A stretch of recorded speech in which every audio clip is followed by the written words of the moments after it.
d'abord fait un constat amer. Que dans les années 60, c'était les années de l'indépendance. À cette époque-là, les lendemains ont déchanté parce que après l'indépendance, il y a eu des régimes dictatoriaux qui n'ont pas respecté les droits de l'homme, qui se sont adonnés aux pratiques de corruption et au détournement des deniers publics, l'injustice et la violation des droits de l'homme. Malheureusement, dans les années 90, c'est l'époque de la démocratie avec le sommet de la Bolle.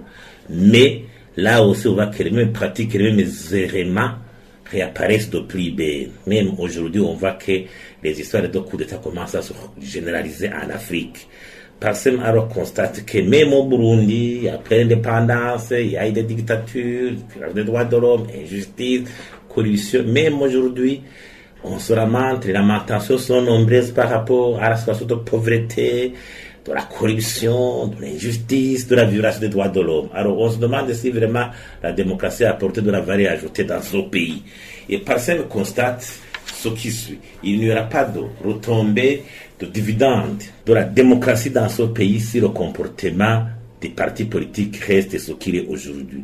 D'abord, les partis politiques mettent en avant l'incompétence, surtout dans la nomination des cadres dans l'administration, ce qui altère la valeur et la capacité des institutions à faire face aux défis du pays. On constate le pléthore dans les entreprises publiques. Maintenant, les entreprises publiques ne sont plus rentables. Elles sont dans une situation financière lamentable. Le marché public, c'est la violation de la loi qui est consacrée. Suite à la politisation.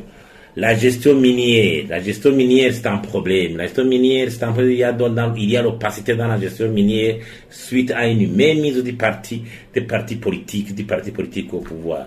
L'impunité. Maintenant, beaucoup de cadres de l'État considèrent le parti politique comme un cadre protecteur, comme un bouclier protecteur pour consacrer l'impunité en cas de commission des actes de corruption des droits de l'homme, de violation des droits de l'homme. Le financement électoral aussi est opaque.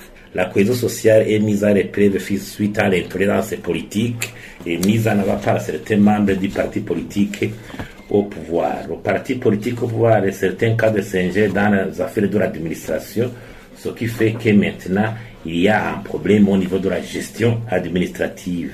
Les militants des partis politiques, au lieu d'adhérer dans les partis en suivant une vision claire et en donnature à faire quitter le Burundi des affres de la pauvreté et en donnant une vision, une trajectoire dans la gestion du pays, on constate que les gens militent dans les partis politiques pour avoir des postes dans l'administration sans toutefois qu'il y ait une adhésion au niveau des principes de bonne gouvernance. Le secteur privé aussi est malmené. Actuellement, on constate même que en milieu scolaire aussi, l'instrumentalisation de la jeunesse commence aussi à altérer l'éducation des jeunes. Alors, si on analyse tous ces facteurs, on constate que s'il n'y a pas de changement au niveau du comportement des partis politiques, il y aura toujours des problèmes.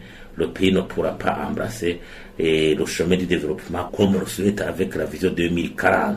Il faut alors une introspection, une réflexion profonde par rapport à cela pour que dans les partis politiques émerge un leadership fort, responsable et visionnaire, comme l'a dit Rwagasore, que atagira ubukuru nyabwo ataterambere rihawe, c'est-à-dire là il n'y a pas de leadership responsable et visionnaire, il n'y aura jamais de développement économique.